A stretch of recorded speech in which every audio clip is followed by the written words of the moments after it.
اگر دنیا حضور کی ذات کو جان لیتی اور شان کو پہچان لیتی تو پیر بخش صاحب کسی کو جھوٹا نبی بننے کا حوصلہ ہی نہ ہوتا، کسی کو دعوی رسالت کرنے کی جرت ہی نہ ہوتی۔ کچھ دنوں پہلے فیس بک پہ آیا تھا، کراچی میں بحریہ ٹاؤن میں ایک بندے نے نبوت کا دعویٰ کر دیا کہ میں نبی ہوں، بندوں نے پکڑ لیا اور وہ دھلائی کی کہ آدھی نبوت وہیں پہ نکال دی، پھر پولیس والے پکڑ کے لے گئے، مارا پیٹا۔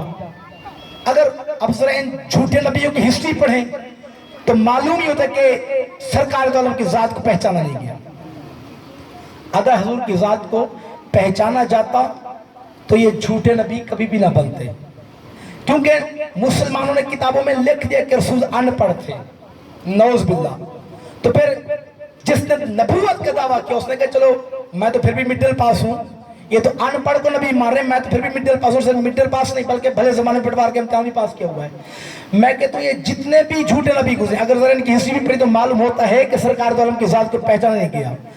ارے دیکھیں عزیزان محترم، یہ سرکار دو عالم وہ ہے کہ جسے اللہ تبارک و تعالی اپنی لا ریب و بے عیب کتاب میں ارشاد فرمایا وَإِذْ أَخَذَ اللَّهُ مِيثَاقَ النَّبِيِّينَ، اے میرے حبیب کیا وہ وقت بھی یاد ہے کہ جب میں تمام انبیاء کو جمع کر کے ان سے یہ عہد لیا تھا۔ اب دیکھیں نا تھوڑی سی توجہ طلب بات ہے، توجہ امی کرب، عربی زبان میں نا گزرے ہوئے وقت کو یاد دلائے جائے تو کلام کا آغاز وَإِذْ سے کرتے ہیں۔ میں ایک مثال دیتا ہوں، میری اور آپ کی ملاقات آج سے 2 مہینے پہلے دیپال پور میں ہو جائے، سٹی میں ہو جائے، اب اس کے 2 مہینے بعد یا اس کے 6 مہینے بعد بھی جب ہم ملیں گے تو میں کہوں گا جناب وہ وقت آپ کو یاد ہے کہ جب ہم دیپال پور میں ملے تھے، وہ دن آپ کو یاد ہوگا۔ اب قرآن پاک کی متعدد آیات کو دیکھ کر یہ محسوس ہوتا ہے کہ بڑی مدت کے بعد 2 پچھڑے ہوئے مل رہے ہیں۔ کبھی ارشاد رب العزت ہوتا ہے وَإِذْ قَالَ رَبُّكَ لِلْمَلَائِكَةِ، اے میرے حبیب کیا وہ وقت بھی یاد ہے کہ جب میں نے فرشتوں کو اکٹھا کر کے یہ کہا تھا۔ کبھی کہتے ہیں میرے حبیب کیا وہ وقت بھی یاد ہے کہ جب میں تمام ارواح انبیاء کو جمع کر کے ان سے عہد لیا تھا۔ کبھی کہتے ہیں میرے حبیب کیا وہ وقت بھی یاد ہے کہ جب کائنات میں کچھ بھی نہ تھا، عدم کی ظلمت فضائے امکان کو گھیرے ہوئی تھی، اعتراف اپنے وجود کے لیے شمال و جنوب اور مشرق و مغرب کے محتاج تھے، پہاڑوں کی بلندی فوقیت کی جویاں تھی، آب دریا پستی کا متلاشی تھا، زمین بچھنے کے لیے پانی کی روانی تلاش کر رہی تھی، اور آسمان بلند ہونے کے لیے سورہ دخان کی تلاوت کر رہا تھا۔ نہ بیل تھا نہ بوٹا تھا، سارا جہان سونا تھا، بلکہ تھا ہی نہیں، سورج تھا اس کی چمک تھی، چاند تھا اس کی دمک تھی، ستارے تھے ان کی جھلک تھی، ڈالیں تھیں ان کی لچک تھی، بلبل تھا اس کی چہک تھی، کلی تھی نہ اس کی مہک تھی، غنچے تھے نہ اس کی چٹک تھی، کسی منافق کے دل میں ولایت علی کا خار تھا نہ اس کی کھٹک تھی۔ حیدری میرے حبیب کچھ بھی نہ تھا، پوری کائنات میں بس صرف ایک شمع وحدت جل رہی تھی، اور جب کہ قربان ہونے کے لیے کوئی پروانہ موجود نہ تھا تو میں نے اے میرے حبیب اس کائنات میں رنگ بھرنے کے لیے مخلوق کے اول کو بنانا شروع کیا۔ بس ایک خالق تھا جو بنا رہا تھا، اور مخلوقات نوری میں سے وہ محمد تھا جو بن رہا تھا، گویا ایک لامکان بنا رہا تھا، ایک لامکان بن رہا تھا، ایک لازمان بنا رہا تھا، ایک لازمان بن رہا تھا، ایک لازوال بنا رہا تھا، ایک لازوال بن رہا تھا، ایک بے مثال بنا رہا تھا، ایک بے مثال بن رہا تھا، اور اتنا بے مثال بنایا اس بے مثال نے اس بے مثال کو کہ اس کا سایہ تک اڑا کر رکھ دیا۔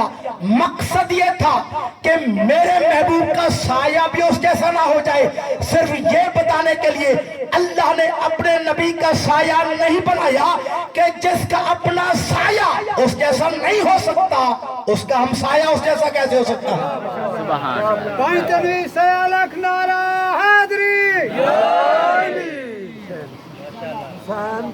اگر میں آپ کو بور کر رہا ہوں تو مجھے پہلے بتا دیں، میں 2 مسائل کے کہہ میں ممبر خالی کر دیتا ہوں۔ سبحان اللہ جی، ماشاءاللہ بہت اچھی بات ہے، تو تھوڑا تھوڑا میرے ساتھ بولیں۔ اللہ نے اپنے نبی کا سایہ ہی ختم کر دیا، اور سایہ کیوں ختم کیا؟ ذرا کتابیں پڑھ کر دیکھیں آپ حضرات، اس امر پر تو صحابہ کرام رضوان اللہ علیہ میں بھی بڑی بحثیں ہوئیں کہ اللہ نے حضور کا سایہ اس لیے بنایا تاکہ صحابہ کے قدم حضور کے سائے پر نہ آئیں۔ تو کسی نے کہا کہ آج ہم حضور کے صدقے میں سبھی کچھ ہیں، مگر جب ہم نے کلمہ نہیں پڑھا تھا، ہم نے بت پرستیاں بھی کی، صغیر و کبیرہ گناہ بھی کیے، اور خدشہ تھا کہ ہم گناہگاروں کے قدم حضور کے سائے پر رکھتے۔ سایہ ہوتا ہے کسی چیز کی شبیہ، اس لیے اللہ نے حضور کا سایہ نہیں بنایا، اور سایہ انسان سے آگے بھی چلتا ہے، جب سورج پیچھے کی جانب ہو تو پھر سایہ انسان سے آگے چلتا ہے، اس لیے بھی اللہ نے حضور کا سایہ نہیں بنایا کہ حضور سے آگے نہ بڑھے اور توہین رسالت نہ ہو۔ اور میں کہتا ہوں کہ میری لاکھوں تقریریں حضرت عثمان کے اس تقریر پر قربان ہو جائیں کہ اس جلیل و قادر صحابی نے کم از کم شان رسالت سمجھا دی کہ اللہ نے حضور کا سایہ اس لیے نہیں بنایا تاکہ صحابہ کے قدم حضور کے سائے پر نہ پڑے اور توہین رسالت نہ ہو۔ گویا اس صحابی نے صحابہ کرام اور آل میں فرق سمجھا دیا کہ صحابی وہ ہے کہ جس کے قدم سایہ رسول پر بھی نہ پڑے، اور آل وہ ہے جس نے مہر نبوت پر قدم رکھ کر بتا دیا ہو کہ میں آل ہوں۔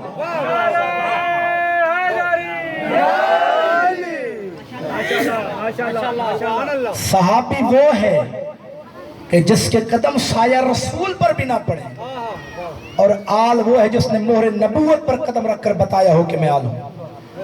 اللہ نے بزرگوں پر نبی کا سایہ ہی ختم کر دیا اور فرمایا تبارک الذی احسن الخالقین، کتنا مبارک ہوں میں احسن الخالقین۔ اور جب یہ تخلیق ہو گئی تو پھر اس حسین کو غور سے دیکھ کے فرمایا میرے حبیب میں لامکان تھا تجھے بھی لامکان بنایا، میں لازمان تھا تجھے بھی لازمان بنایا، میں بے مثال تھا تجھے بے مثال بنایا، میں نور السماوات والعرش تھا تجھے بھی نور بنایا، اور چونکہ میں نے تیرے ذریعے اپنا تعارف کروانا ہے اس لیے میں نے تجھے لامکانی بھی دے دی، لازمانی بھی دے دی، لازوالی بھی دے دی، بے مثالی بھی دے دی، میں تجھے نورانیت بھی دے دی، لیکن میں لا شریک تیری لا شریکی برداشت نہیں کر سکتا، اس لیے کہ لا شریک تو بھی رہا اور میں بھی رہا تو دنیا تجھے دیکھے گی اور مجھے نہیں دیکھے گی، اور پھر میری لا شریکی خطرے میں پڑ جائے گی، پھر کیسے پتہ چلے گا کہ تو بنتا ہے اور میں اللہ ہوں۔ یہ کہہ کر اللہ نے نور نبی کے دو ٹکڑے کر دیے،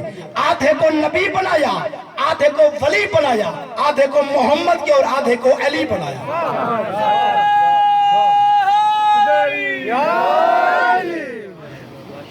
میں بڑی جبر کی حد تک خود پہ جبر کر کے پڑھ رہا ہوں، طبیعت ساتھ نہیں دے رہی، گلا بالکل ساتھ نہیں دے رہا، گلا درد کر رہا ہے، لیکن میں کوئی کنجوسی نہیں کر رہا، لیکن آپ کر رہے ہیں، آپ کی مرضی۔ چلو نعرے کی آپ کو چھٹی دیتا ہوں، تھوڑا سنو لیکن ستھرا سنو، مہربانی کرو۔ میرے حبیب میں تجھے لا شریک نہیں بناؤں گا، اس لیے کہ لا شریک تو بھی رہا اور میں بھی رہا تو پھر دنیا تجھے دیکھے گی اور مجھے نہیں دیکھے گی، اور میری لا شریکی خطرے میں پڑ جائے گی۔ تو اپنی لا شریکی بچانے کے لیے اللہ نے محمد کے نور سے علی کو خلق کیا۔ میں مثال دیتا ہوں نا، اب ایک مولانا غصے میں میرے پاس آتا ہے کہ عامر صاحب آپ نے کیا اللہ کو مجبور سمجھ رکھا ہے؟ میں نے کہا جی کیسے؟ یہ علی کو محمد کے نور سے کیوں خلق کیا؟ کیا علی کو اللہ الگ نور سے خلق نہیں کر سکتا تھا؟ محمد کے نور سے کیوں خلق کیا؟ میں نے کہا مولانا غصے میں آنے کی بات نہیں، یہ تو اللہ سے پوچھو، اللہ نے خلق کیا ہے، مجھ سے کیوں پوچھتے ہو؟ البتہ بزرگوں میرے پاس 3 سیب پڑے ہوئے تھے، میں نے ایک سیب اٹھایا اور مولانا کو دیا کہ مولانا کھائیے، کھایا انہوں نے، سیب کھاتے ہی ان کا غصہ بھی ٹھنڈا ہو گیا۔ جب غصہ ٹھنڈا ہوا میں نے پوچھا مولانا بتائیے سیب کیسا ہے؟ کہنے لگا سبحان اللہ بڑا میٹھا ہے، بڑا سوادی ہے، بڑا پیارا سیب ہے۔ اس کے بعد بزرگوں دوسرا سیب تھا، وہ میں نے اٹھا کے مولانا کو دیا کہ کھائیے، کھایا انہوں نے۔ میں نے پوچھا مولانا صاحب یہ کیسا ہے؟ کہنے لگے یار ہے تو یہ بھی میٹھا پر اتنا نہیں، 19 دا فرق ہے تو یہ بھی میٹھا پر اتنا نہیں، 19 کا فرق ہے۔ میں نے کہا اچھا اس میں فرق ہے۔